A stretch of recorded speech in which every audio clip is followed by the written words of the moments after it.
Every entrepreneur has a story. Welcome to Happy Half Hour with an Entrepreneur, where each episode your host, Brian Carney, will share a drink with a successful business owner and have them discuss their unique journey, gaining insight on what it takes to be an entrepreneur and the different ways to get there. Brian isn't just a beer nerd, he's also the co-founder of River's Edge Advisors, a financial planning firm headquartered in Delaware, specializing in working with business owners. It's time to pour yourself a drink and enjoy a happy half hour with an entrepreneur. My guest today is Dr. Paul Goodman. Paul's a man that wears many hats: father, former comedian, podcaster, dentist that owns multiple practices, and the owner of a dental practice consulting firm called Dental Nachos. As his website states, Dental Nachos was born out of Paul's passion for dentistry and connecting people. As he will surely tell you, dental school doesn't teach you how to run a dental practice, let alone set up multiple businesses to serve the dental community. Yet Paul has done exactly that. When you talk to someone who owns a company called Dental Nachos, you need to have a beer that goes perfectly with nachos. While I do consider myself a craft beer nerd, I also love a great Mexican light beer. So today, I'm going to be drinking one of my summer staples, Pacifico. Paul dug deep into the Nacho fridge at Nacho headquarters, and he's going to be drinking a local favorite, Up and Out by Two Stones Brewing in Aston, PA. And with that, welcome, Paul. Cheers. Thanks, Brian. That was a nice intro my grandmother sent you to read. I appreciate it. Absolutely. Every week. That's great. Well, the first place we want to start, let's start with, tell me a little bit about your business and how you go from being a dentist and owning a dental business to dental practice to running multiple businesses. Yeah, I mean, a lot of it, you've been part of the journey from the beginning, and I've known you for now, a decade and a half. I always, wanted to do things besides being a clinical dentist. Growing up, I want to be a doctor, dentist, or lawyer. It's kid of the 90s, George Clooney from ER, Tom Cruise from A Few Good Men, or a dentist like my dad. And I had the best dad who you knew, and he was just great. He never pushed me into dentistry. The only thing he ever said was, it's great to be your own boss. He didn't wake up every day and click his heels and say, hooray, another filling. I was born to do this. He enjoyed, serving our Pennington community in New Jersey. He enjoyed having flexibility, coaching our sports teams. So I said, dentistry allows you a lot of be your own boss stuff, which is why I'm glad I chose the profession. Sure. Throughout dental school, I always, at Villanova, I know your listeners might not be able to see all my props, but I always have this basketball here with my daughter so I can palm it. It's one of the best college basketball teams. I always want to be a professional basketball player, but like they say, dreams don't always come true. So I'm this instead. So I understand that. Wanted to do more. I love teaching people. I love being involved in communities. So at dental school, I was always organizing either different events, bringing people together. What bothered me so much, seeing my dad, he had a partner, and it was rare for dentists to work together. They work by themselves. Incredibly stressful profession, by yourself in a cave. Dentistry is a cave profession. And I said, that really stinks. How can dentists work together in a more collaborative way? So I had a really cool opportunity to do the Albert Einstein GPR in Philadelphia, where we met. I stayed there for multiple years and learned how to do dental implants. Right. I started the Rising Dentist Study Club at one of the most popular restaurants, Maggiano's. You've been there, and we have real events. So that's really where Dental Nachos came from. I always wanted to speak, so I spoke on implants and practice management, but I really just enjoyed bringing people together who were stressed out. And the goal of the Rising Dentist Study Club was for dentists to meet each other early in their career so they wouldn't hate each other later. And, you had seen some of that happen. So basically, that's how I did beyond the operatory, outside the operatory. I call dentistry full contact arts and crafts on people who don't want to be there. So it's stressful, think about this. I always say this on podcasts because maybe it will help you. Who thanks their dentist? Do people even thank us? No, they don't. You put together a financial plan. I bet you at the end, people say, thanks, Brian. Yeah. I'm going to go and do this. People, are we done yet? Are we almost done? And it can be demoralizing. So no doubt. The best thing I can relate it to through what we've grown up through is, when my awesome wife, Mary, was a mom for the first time, right? The new mom, but imagine having the new mom feeling your whole career, right? The new mom, they grow out of it. So I remember that time. You have this child, you have to manage this child, and you get together with these new moms and you bond together over this really great thing, having a child, but this really exhausting thing. Yeah. So your dental career, this is a great podcast you put together for business owners. So if someone's like, oh, what's it like to own a dental practice? Could you describe it? I'm like, yeah, it's like having a 3-year-old every day that never grows up for your whole life. And, I have almost 3-year-old now, Drew, and people don't remember. So, you could be on the streets and you're holding your 3-year-old or 2.5-year-old and people go, that is the best time of your life. I say, oh, how old are your kids? They're 40. They're 40 years old. They've forgotten what it's like, because when they're dressed up in the Paw Patrol Halloween outfit, that's awesome. They didn't see my other choice today, Brian, for this beer. It's a good one. But I think not Sly Fox, it's a Brooklyn one, was the Meltdown. There's a beer called the Meltdown, which I thought was appropriate for the appropriate. The Eagles season. Sorry, Meltdown. Yeah. And this, but also for, you have small humans and they're now bigger, but you remember that 2 to 3-year-old meltdown. So your practice, your dental practice could melt down, and, you're the only person there to handle it. So I want to give dentists a resource, a community, a way of not feeling alone. So that's how that grew. Well, that's great. And so you bring me to one of the things that you talk about a lot, and it's what you do and don't learn in dental school. So you one of your favorite things to talk about is the Krebs cycle, which we'll probably skip for today. But talk a little bit about how dental school may prepare you for, doing an implant, but may not actually prepare you to how to run a business. Yeah. I mean, I have this guy here, and I know this, I'll bring it to life with my words. I say your dentist's core is made of your mind skills, your word skills, and your hand skills.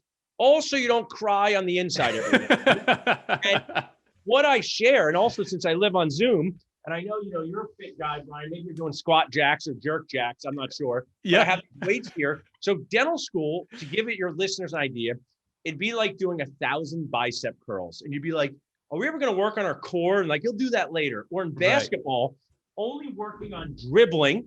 And you're like, what about shooting? I see people shooting out there, like, oh, you'll learn that later. So dental school is often too one note in preparing you for clinical skills.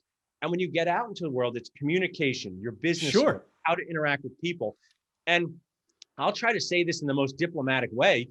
I believe the dental school training is irresponsible, because they charge people $500,000 to get this degree. Right. Don't give them the skills. Like if you went to basketball school for $500,000 and you're like, oh, what'd they teach you? Just dribbling. Like, what about passing? Nope. We skipped that. Nope.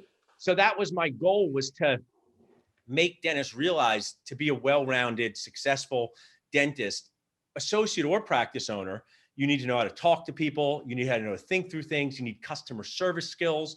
So these are the things that Dental Nachos hopes to teach. What the Rising Dentist Study Clubs taught was the skills that you need to survive and thrive that they don't teach you in dental school.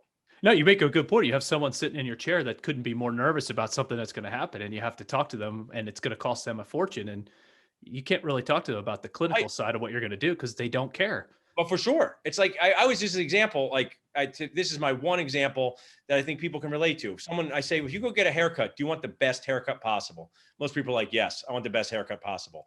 Is it okay if it takes 7 hours? Nope. Well, now that's the starting point. Right. For your wedding. So you want a goodish haircut, right? That doesn't take 7 hours. And they don't give the dental technicians, the people cutting your hair, the skills to know how to manage that, right? When am I done? If you take, food happens this way too. You want a good turkey sandwich? Yes. It's going to take 4 hours. I'll take the level down from that, right? Sure. But I don't want the one that's going to cause me, food poisoning either. So how do you self-evaluate? And it's, probably in your financial planning world, you think yourself with your growth. Imagine all that stuff you thought you knew in the beginning that now you learned. And you're like, I'm glad there was somebody there to tell me that this wasn't right, or this is the way to do it.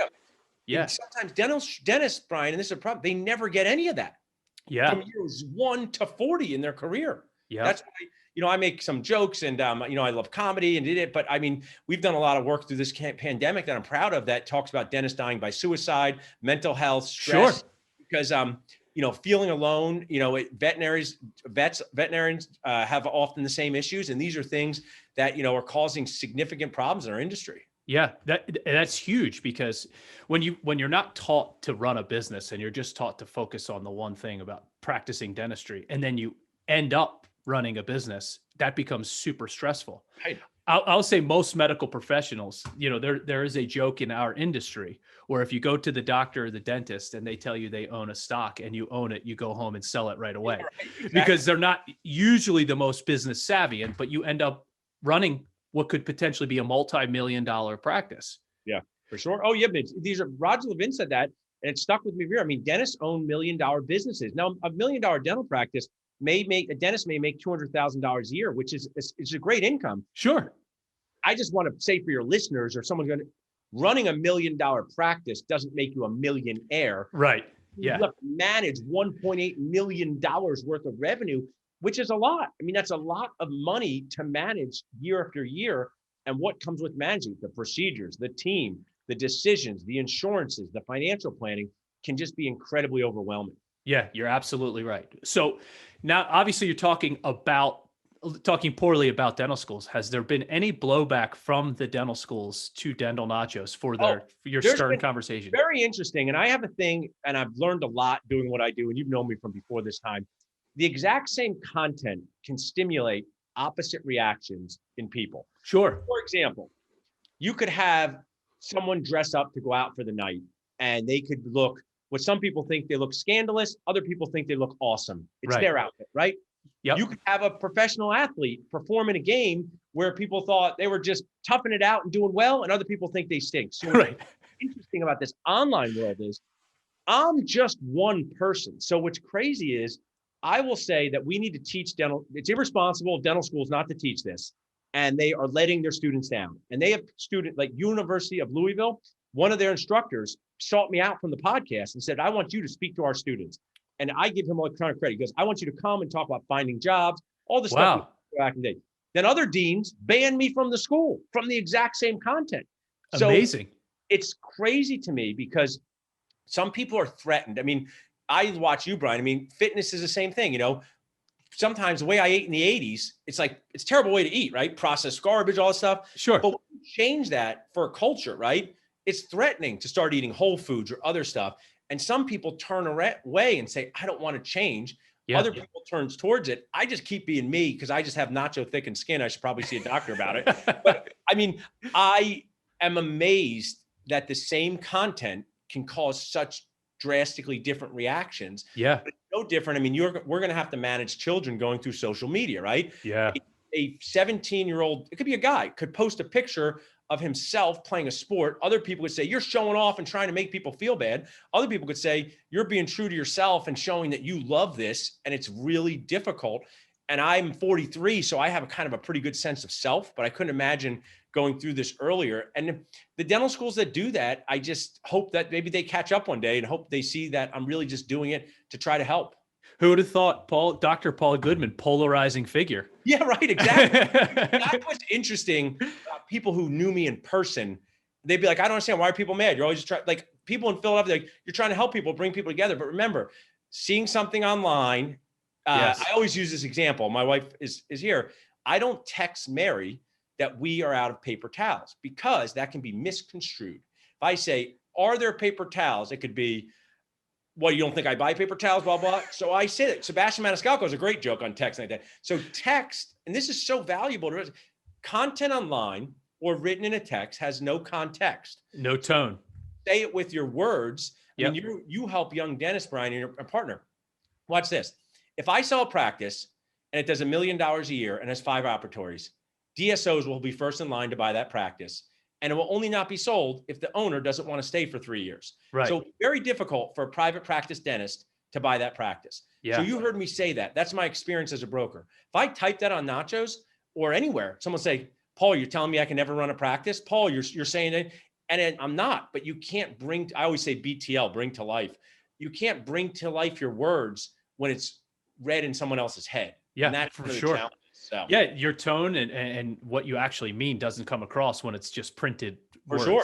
Yeah. So let's talk a little bit about, obviously, you have the 2 dental practices that you run, but let's talk a little bit about exactly what Dental Nachos is and what it does, like all the different things that it touches. Cool. Yeah, I like doing that because I enjoy people like seeing the shirts, and we'll send you a shirt, Brian. So if you wear this shirt, you're going to get questions. People will be like, "What is Dental Nachos?" Right? Some people say it interesting. Some people think it's stupid, and I like it as an opening thing because the easiest way would describe it would be a Mr. Rogers for all the people, Mr. Rogers neighborhood for all the people in the dental world, right? Right. A place where people can feel okay about not feeling okay, a place where people can have uncomfortable conversations.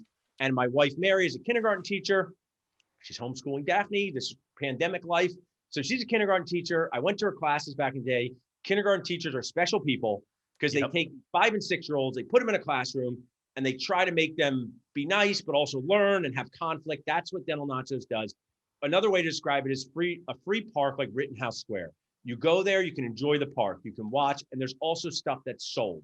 So we can have a bank that's selling loans. We could have sponsored by a technology company. Right. Sometimes dentists don't like this. I don't know why, Brian. You know what you can do? Like if you go to a park and they're selling beer, you know what you can just do?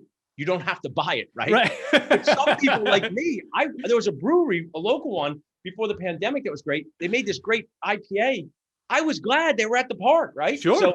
So I've created this virtual world where dentists learn, meet each other, find out how to improve their businesses. So basically we're dedicated to increasing the success, decreasing the stress of dentists and people in the industry.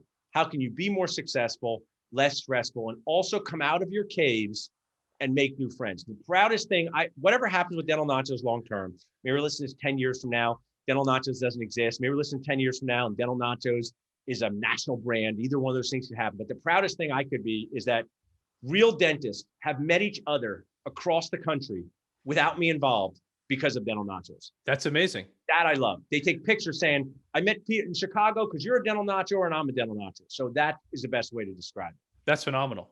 So, obviously you've done an incredible job with social media and technology, which we'll talk about, but your social media following is pretty impressive. I think I was looking at it today. I think you have about 53 followers on Instagram, but your community on Facebook is 28,000 people. Yeah. That's more than attend a Flyers game. So that's pretty substantial. So what do you owe and how have you built that using technology? So if I say this, and this is a lot of success in life, and I was listening to Ray Dalio on Lewis House's podcast, great podcast to listen to for a financial planner person. And he said a lot of it was luck, which is good timing. So what was my good timing? In 2017, when dental Facebook groups were popular, I am an opinionated person and I was on other groups. And I said, you know what? This isn't my group. I have a lot of strong opinions. I'll still be part of this group, but I want to start my own group. Mary helped me come up with the name Dental Nachos. I'm a speaker. I'm a broker. I'm a dentist. I do these things. And it's going to be about implants and practice management. And I said, maybe if it goes well, there'll be 1,000 people on it, right? Yeah. And what happened was dentists' attention was turned towards joining these groups. They're all free. And that which makes it very cool because it's like a genuine friendly competition or friendly rivals, like Simon Sinek said. So there's a bunch of different free groups. Yeah. You can put your attention on whichever one you want. Right. I owe it to, I love to write. I love to talk. I love to speak. I love to share thoughts. A big fan of this guy, Gary Vaynerchuk, who I find is like kind of my idol in this whole thing. Yep. I love to document my journey, not produce it like he says.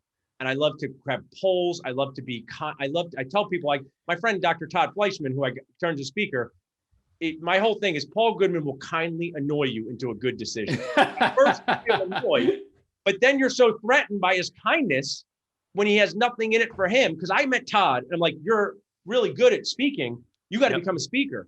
And he's like, I don't want to. I'm like, yeah, I don't know you want to, but you're going to. And it's that person who drags you to the gym. So I owe it to trying to do my best to be part of a solution, put my personality online, and then you mentioned Instagram. I love multiple mechanisms of connection called MOC. So Instagram is a totally different feel. We have like 5,000 people following me on my personal Instagram, 5,000 on Dental Nachos. That's a much more one-on-one feel. So I try to migrate. You think of it, Brian, like our children, they're very good with texting one-on-one, right? Instagram one-on-one, but are they good in a group? I don't know, right? Yeah. So Facebook is like this group discussion where you have to manage people who are going to say stuff you don't like. Yeah. Instagram a lot of times can be one-on-one and you can shut off stuff that people don't like, but that's not always good. Sure. LinkedIn, text message, email, TikTok. I just try to create content that people could learn from. in all these ways, and I love interacting with them. I mean, I've met so many great friends myself. You know, we had people during this pandemic watching in from other countries, which I just thought was really cool. That's amazing. You can't help but hear you talk about what you've done. And you actually gave me the book Tipping Point a million years ago. And you are what would be deemed a classic connector, right? Yeah, sure. And it seems like you thrive on being able to. I love that. I love people meeting each other and doing something good. You know me, I'm just as excited to tell people to go to Elvez as I am to tell them to get a loan somewhere, because I know the impact is going to go. I would say AATI, always about the impact. So when people come to Philly, they're like, where's a good place to eat?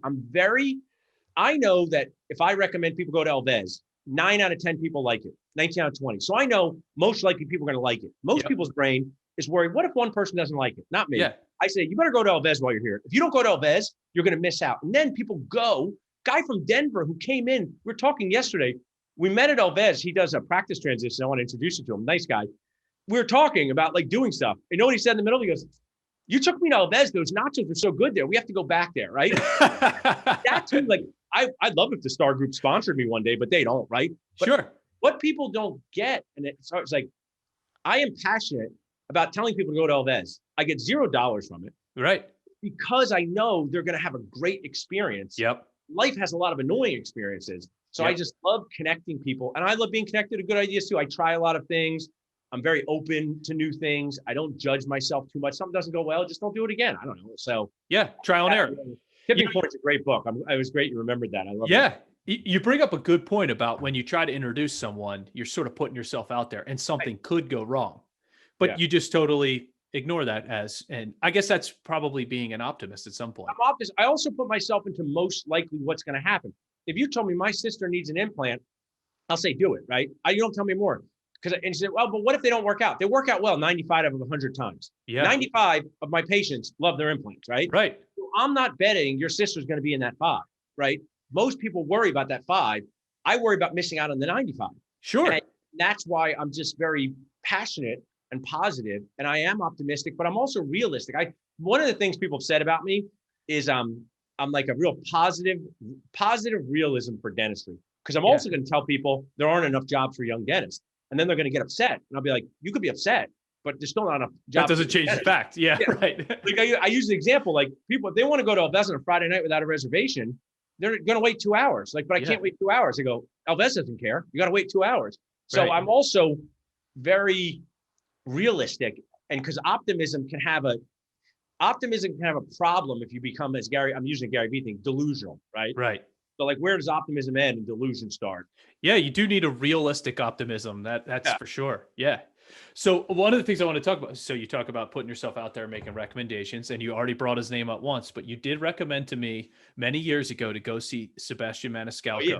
Sight unseen. The only bit that I saw he did was the ring the doorbell and what happens. So we saw him at Helium Comedy Club right before he absolutely exploded. So kudos to you for that recommendation. And it worked out well. I think we went to Elvez before that too. That was a New Year's Eve. We were texting. I have a good memory. So but what I want to say is, how much joy has Sebastian brought you? A lot. Right. And I always say that you introduced me to him. And I bet you've told other people to see Sebastian Maniscalco. I have. Absolutely. Now you've passed this joy forward. Yeah. And that's the best part of life. I don't know. I don't know. I mean, I'm optimistic. I'm positive, but you know, my life, like I've also had some things that have been very challenging in my life. Yeah. So it's like, why not just embrace whatever wins you can get, whether it's with acting from a comedian, eating nachos, or making a good dental decision, right? Right. You know? Absolutely. You know, it's like a sponsored things. It's like, if people at Dental Nachos, they'll say to me, are you sponsored by this company? I'm like, yeah, you should do it. Like, but they pay you. I'm like, yeah, I know, but you also should do it. Right. Because you buy sneakers from an athlete who uses the sneakers. Like, you don't think there's some big scam involved. So the dentists are worried there's a scam inside the scam. They're worse than your grandmother in the basement, worried someone's out to get them. And I go, how else do you want people to get the message? Like, have you ever seen an influencer showing sneakers? I'm like, this is the only way companies can get their, and also we're just getting more of this, like influencer marketing, affiliate marketing. And I actually think it's actually sometimes more authentic than previous marketing, right? Yeah. I mean, otherwise you could just pay to be if you had the most money, you could put yourself on CBS. Right. Other companies do it. Now you could get an Instagram influencer with 20,000 followers, the Gary Vee thing, to share your story for a really affordable price. And now it's kind of leveled the playing field from a giant brand. And I tell dentists, dentists are very good at this. I always say this. They're very upset about the good things. They can be very upset about the good things. Like, I can't believe there's this Facebook group where I can buy products from my couch and learn about them. I go, you didn't say anything bad, dentist. Like, why are you angry? Like, I'm a dentist. It's illegal for me to be happy. Like, I love it. That is what I hope dentists incorporate into their businesses, whether it's using a membership club, whether it's sharing their story through videos, because I think business development, just like financial, physical, mental, stress, we should be working on getting a little bit better. Yeah, no, you make a great point. So let's talk real quick about your former life as a comedian. Yeah. And so obviously, you did some comedy for a period of time. What have you learned as a comedian that you could translate over to your business life? It was one of the best things I ever did. I took a comedy class, like people would take a cooking class. And I said, man, this will be fun. I always loved comedy, but if I could have my dream job outside of dunking a basketball, I would love to be a writer for SNL or Seinfeld. Yeah. I love speaking, and I love communicating with dentists, but I'm not really someone who loves acting. So comedy is like acting out your thoughts on stage. That's why Sebastian's so amazing. Yeah. I got a reasonable level of being successful in the Philly comedy scene, not any real comedy scene, but that is the hardest skill ever. I mean, trying to do stand-up comedy, practice it, being at bars late at night. So I loved writing. So that's really helped me in writing emails, writing blogs, doing videos. So I recommend everyone take a stand-up comedy class, because stand-up comedy is about communication. It's about I talk a lot, but one of my people work for me at Dental Nachos. I should have had her write it down. She changed careers. She goes, Paul, she's like, I have to move to a different profession. She was an intern. She's like, I just want to say, you never waste a word. Everything you say is important. I'm like, can you write this for my wife? I talk a lot, but I'm very careful about what I say. So comedy forces you to be, I'm not careful, efficient with your words. Right. So it's really a great skill, because making people laugh is a fun thing. So I loved it. Trying to become a comedian is a little bit like male guy modeling. So like, there's a million attractive females, right? And people say to people, you should be a model, but it's like so hard to be a model. For every Sebastian who's amazing, there's 10, just like professional golf, who are like almost as funny as Sebastian, still like being a comedian at bars, which is nothing, but it's a very hard career. But I learned so many things on effective communication, efficiency with your words, how to make people laugh, how to think through what you're going to say, right? Yeah. And, I know that I can say the same. Like, I know, Brian, I mean, comedy is all like good scripts. I say, hey, being a dentist is doing full contact arts and crafts on people who's not going to be there. 9 out of 10 people laugh. They laugh because it's relatable. Yeah, right? exactly. Dental school teaches you how to do everything except how to feed the baby. So if you're a parent, you know how to do everything, like make your own onesie and food. Like, what about feeding the baby? You'll learn that on the streets. Like, I think it's important to learn now. So I know that comedy is a great way to bond with people, and I love doing it. And it's that industry has taken that's been tough on that industry during the pandemic. But I have another good recommendation for you. On December 18th or 20th, Mark Norman is awesome. Okay, Mark Norman, I'm gonna write that down. Mark Norman, and he's streaming from a theater. He's very Sebastian-esque. He opened for Amy Schumer. He's pretty big now, but he's a good one. That's good. That's awesome. I love it. Well, let's talk. Obviously, you're pretty you're a family guy, but you have an interesting dynamic where you work with your brother every day. You worked with your father before he passed away. Your wife works with you in Dental Nachos. Your sister works with you in Dental Nachos. So how is it? I'm a family guy too, but I always say that I don't know that my brothers and I could work together without killing each other. How do you like working with them, and are there challenges, and how's that whole process? There's always way more good than challenges. My dad and I would say all the time, my dad was just the best dad. So when sons and daughters had problems working with their fathers or mothers in dentistry, 99% of the time, 9 out of 10 times, it was the parent's fault, because the parent had the practice. And the son comes in, and my dad was so open, said, Paul, buy the other practices. Didn't mean he didn't influence, but he said, you know what you're doing in this world. I want to help you clinically. So we had a most perfect relationship. Now, That's great. Perfect, awesome marriages doesn't mean that there's no friction, right? Sure. Yeah. So I always tell people that's how it's supposed to feel. I mean, I know I'm picking on poor Wentz, and I like Wentz, but during the game, the QB's like, you ran in the wrong spot at a professional football level. So that happened with my dad and I, and my brother and I. but I love it because you get to spend time with people you care about. I'm kind of me no matter what. So like I'm me at Thanksgiving, the same way I'm running nachos. So people like Jill, my sister, knows like I'm very like what you see is what you get. So like it's not like I'm some different person when I run a company than I am. I'm kind of like Jill always says, like, you give people good advice, but you give it like a 6-foot hoagie you cram in their mouth, right? Once you get it and you know where it's coming from, I think you kind of understand the style. So I love doing it. It comes with challenges, but I think you get to take your family on your journey. Now during this weird pandemic time, you know, I can work from my home, so I can kind of like be with my children, come back to this. Sure. You know, so I think that Jeff Bezos said this good quote, you know, Amazon, not that I dislike Amazon or love Amazon, but it's obviously, you know, maybe that company 20 years from now, we'll look at it and be like the most evil company ever. Maybe not. Maybe it'll have to be broken up. Maybe not. But he said like the modern day entrepreneur, like they're kind of doing it all at the same time, right? So I love being able to handle a text message at 10 a.m. at a park to deal with something. That's my personality. That's me, right? I don't like these strict things. Like I stop work at 5. I do this till 8. And of course, you just like anything, just like eating or exercising, sometimes too much of a good thing becomes a problem, right? Right. Sure. You have to sometimes manage it. My wife is very good at calling me out on it, and I have some no phone time. Yeah. And, but when she wants to run out and I'm here in this home office doing this, I'm like, see, aren't you pretty lucky that like I'm here and you can do this? So yeah, I like it, and it comes with way more good than challenges. That's great. Well, you brought up something that's pretty important, which I think you've done a really good job of. You've gotten a great team around you, you know, not to mention besides your family, that allow you to really focus on what you do best, you know, your unique ability, as it's called.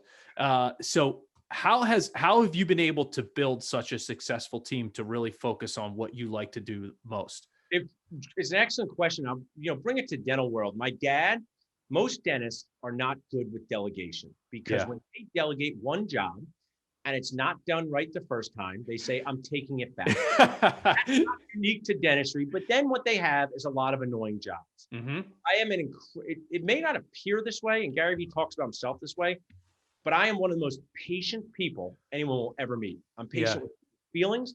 I'm patient with people's emotions. I'm patient with people's insecurities. So I work really hard on delegating tasks and sharing that you can do this, and we're going to work hard until you can do this, with kind annoyance along the way. So it's all this, like, how do you make things a medium deal, right? It's with parenting, it's with being an entrepreneur. You give a task to one of your people who just started. That's an important task. They do 60% right, but 40% wrong. Mm-hmm. You focus on the 60% right only and say the 40% wrong is no big deal? No. Do you tell them they can never do it? No. So it's a balancing act. But I think when you one of my great management coaches, Carol Kivler, KivlerCommunications.com, she's awesome. She always talked about putting positive deposits in people's emotional bank account. So I annoy people. I frustrate people. Jeff and my wife called me Ned Stark, because they said I'm like Ned Stark. Everybody loves him, but he's always yelling. But I'm not yelling. Yelling's not a fair term because I don't yell. Barking, do this. So I got annoyance, frustration, Ned Bark, but they all know that like I would do anything for them, and they know that they can count on me. So I think when you do that, people give you a lot of leeway. Yeah. And then they're proud that they've done it, right? Yeah. I've gotten people on video that say they're never going to get my whole life is to kindly tell people I told them so. Like, I'm holding my cell phone up. I want to video my next Nacho team member that says, I'm never going to be on video. Then a year later, I want to show them like on Facebook Live. Like, remember you said you were never going to be on video? Like, I don't remember. I'm like, I videotaped it, right? Yep. So that's my whole thing, to gently guide people out of their comfort zone. Yeah, that's great. Empower them to be able to make decisions and do what they don't think they can. It's all, and just like with what you guys do, you live a very exhausting life, in my opinion, if you never do this, because that means you have to do jobs A through Z. They come with different value. You get bored of them. Yeah. Sometimes you may feel alone. I mean, I felt alone a lot during this pandemic because I'm at Nacho headquarters here and there's another room. But like, I have to take out the trash, which is no big deal. They always say no job too small for Paul, but I cannot take out the trash and be on a podcast at the same time. Right. So if you don't delegate and manage, you sometimes feel so lonely, because at the end of the day, you have like 16 tasks that could have been done during the day. And that's for your dental office. And dentists are really bad with this point. I think that's one of their biggest problems. They allow their nuisance work to drag them down because they don't know how to teach someone else to do it.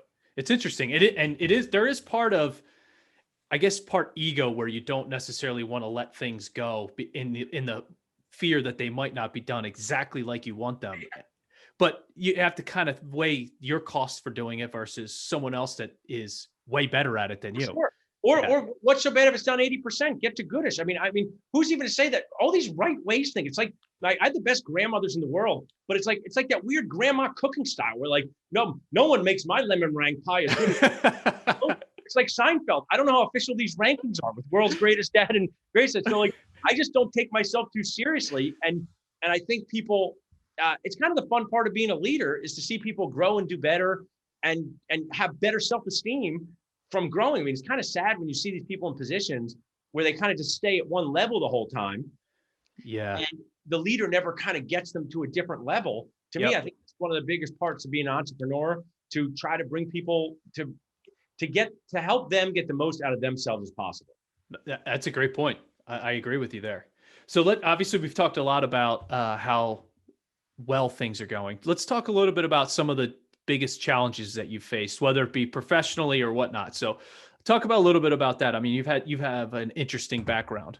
Well, I mean, right now the running dental practices during a pandemic is very, very challenging. So, sure. Rob Montgomery and I have talked about this on our podcast where they say, dentists don't fail, right? But if you went to your wife, if you heard your wife in another room and someone's like, how's your marriage? Your wife said, well, at least we're not divorced. You'd be like, that is not a very nice way to describe our marriage. So not failing, it doesn't mean success. So being open after a pandemic, all the regulations, all the team issues have been very, very difficult. Right.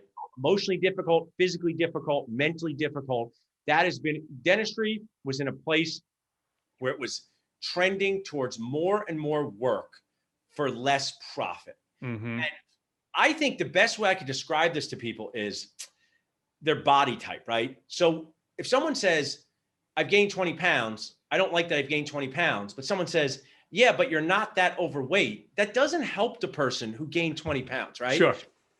You're not saying, so with dentists, it's like, yes, at least we're open and restaurants are closed. That's very tough. Yeah. I feel for them, right? I have empathy for them. But it's so difficult to run this dental circus. Circus, where animals are not eating you. They're just trying to slowly annoy you to death. So that's challenging. Through my journey, I've had an awesome family, but my dad passing away suddenly and my mom passed when I was 20. That's challenging with family. One of the things that I grew up was having such a great extended family close to me. Yeah. And it's been poignant, especially during a pandemic where there is such thing as too much family time, right? There just is. You're right. Relationships weren't designed for this. Boundaries. All, I always say it's like that sitcom life where like there's no new people on the show. So like tonight, like Mary and I try to like have these like Friday nights where we do something with the kids, but everybody, like nobody did anything new today to talk about, right? Yeah. Like, it's just how it is. Like, so there's something really, I think everyone has it tough during a pandemic challenge, but being the parents of a 6 and a 2-year-old, when you normally would have play dates, I think if your kids are older, there's definitely challenges, but they're a little more self-sufficient. Sure. So having a 6 and a 2-year-old in your home all the time, because you can't leave them home alone. So yeah, that's been challenging. And then, in the Dental Nachos world, all the good parts also comes with weird, sometimes online hate, people getting upset with you. One of the things I think we would think is like, if you were in college, I never think like you're a little bit younger than me, Brian, but like, I don't know how I met anyone in college. Like, did I just walk around and we didn't have cell phones. No phones. Yeah. But if you wanted to have an argument, it had to be face to face, right? Yep. Now people can kind of like come from behind and do this weird cyberbullying. And you can have there can be these whole conversations going on about you that you're not even part of, right? So I would say that's a challenge because, that's to say it's brought me down. I'm not really one of these people who get super high or super low, but it's definitely sucked energy out of me. No doubt. Try to deal with haters, challenges, people who get upset with you. So those three things are definitely things I'm hopeful for less of in 2021. Yeah. Is there a arch nemesis out there, an online arch nemesis that you have, like one person? There's other dentists who, what happens, a lot of it does have this interesting superhero quality where like, it has a lot of WWF old school quality. Yeah. Like 40-year-old men. I mean, my business coach always said this. I mean, in general, my 6-year-old is not threatened by our 2-year-old, but if like her other 6-year-old friend got a cell phone and she didn't get a cell phone, that's not so good. So Yeah. sometimes people, sometimes people are like, Paul, you don't have to work at your office as much. I'm like, do you see the other things I do? If you Right. came to live the day with me, you would not be jealous, right? Yeah. So like, I think it's also about not understanding the backstory. So there's other group leaders that do that. My hope is that some people, to their credit, like apologize. I don't say anything, type anything, or text anything that I don't want someone to read or hear. Now, doesn't mean it can't be taken out of context. So I'm not saying everything I do. So you could take something I've written out of context, right? And say, Paul did, but I try really hard that even if I disagree with someone, to still be respectful to them. Those rules, like I think our kids are gonna have to learn about this. I really believe this is what they're gonna have to like. Don't type this; it's forever. Yes. It's not like you're gonna lose a job. It's just that when we argued as kids, like it just existed in the air, then everybody went home. Yeah. Now it's like immortalized in these weird online things. So that would be, I think, I would love to contribute to those conversations. If I ever made it with Dental Nachos and I could be like either an author or a leader and I could just spend a year on like a sabbatical, I would love to contribute to how to I wrote an article for Dental Economics, Just Be Nice online for dental Facebook groups. And I had a jewel thing. In the end, only kindness matters. Right. Sounds great when you say it, but it has to also be applied to in-game stuff. So yeah, you're absolutely right. If you could go back in time as 43-year-old Dr. Nacho and visit an aspiring dentist in dental school yourself, what advice would you give to yourself? First thing I would say, specialize in perio or oral surgery, be a specialist. Really? Because what I've learned is that specialists have a lot of autonomy in their business models, their earning power, and their circle of dentists in life. I always talk like the Lion King, like circle of dentists. Don't get things like I love fillings and perio. I'd say really specialists and general dentists are two separate people. Yeah. You wanted advice from this one guy who traveled back, really consider a specialty. Second, I would say do everything in your power to work with other dentists as hard as it is, because right now we have 7 dentists that work in our group. And what is interesting, and I can tell you as a financial guy, and you probably see this, the dentists who work with more people make less money, but they have more personal flexibility. Interesting. And does it matter? I'm just going to throw out numbers. Then these are just, does it matter if you make $500,000 a year with everything on your shoulders, or $350,000 a year with partners that you can rely on? Yeah. So those would be my 2 things: specialize and look to work with other dentists and bring dentists together. And even if there's this weird, it probably fits nothing in your world. Like there's this weird money contest that no one cares about, right? No one cares about it. If someone says, I make $700,000 a year, in that moment, someone might be like, oh, I'm jealous. I only make $200,000 a year. But if that $700,000 person has so many daily challenges, that might not be the right life for you. So I think work with other dentists to relieve some of this crazy stress. Yeah. Really consider being a specialist. The specialist thing is really, that crosses all sorts of businesses. If you can go an inch wide, but a mile deep, right, you can make your life so much easier. And in some cases, you can make a lot more money by doing it that way. And a lot less. What's interesting is less stress, because you want to know why? So there's this place in Philly, Schlesinger's. They're an amazing diner.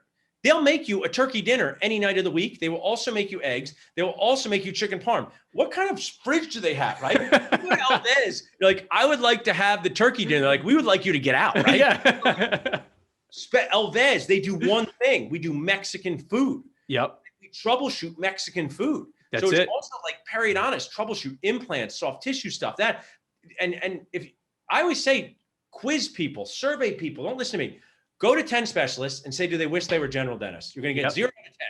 Go to 10 general dentists and say, if you go back and specialize, 6 out of 10, just use that data for your own personal life decisions. That's kind of my 2 things there. That's great. So I totally agree with you. Final question. What do you find most difficult about running multiple businesses, or what do you like the least about running them? Really, the most difficult part, Dr. Barry Polanski turned me on to this concept a few years ago. We were talking decision fatigue. And to just give a quick summary of it, if you're in jail and you want to be let loose on probation, you want to be in the morning, right? or like right after lunch. Yeah. Mid-morning or you're late afternoon, people You're are hungry toast. and tired. Yeah. So the decision fatigue part that you can't predict what's going to come at you decision-wise, and people will ask you so many questions. Now, I like being a leader, but that part is sometimes we wondered why Barry Sanders retired earlier than he could, right? We wonder why a baseball player, because we don't know the stresses that they go through. Yep. As an outside person. So if I could give you one to listen to, and I'll expose Jeff as one of Jeff Goodman, JG Air Max, all of this is one of the best Peloton riders in the whole country. Like really? Entire country. Yeah. Like, so when he does a 3,000 member ride, sometimes he finishes first, right? Holy crap. It's insane. And he has to post about it on social media, right? Because that's the role of Peloton riders. Occasionally will put it on Instagram, but you know his style. He's very introverted. He is very introverted, So he'll occasionally do it. But Peloton, if anyone said, I want to know about you, Paul, listen to the Guy Raz, How I Built This episode with the founder of Peloton. Because he started his business in his 40s. And he said the most amazing thing. Entrepreneurs, doesn't be dental nachos, dentists, financial planners, they don't give up or go out of business. They just get too tired to keep doing what they're doing. And that to me is the challenge of this whole thing. And it's not necessarily physical. Sometimes it can be emotional. Sometimes it can be mental. Sometimes it can be social.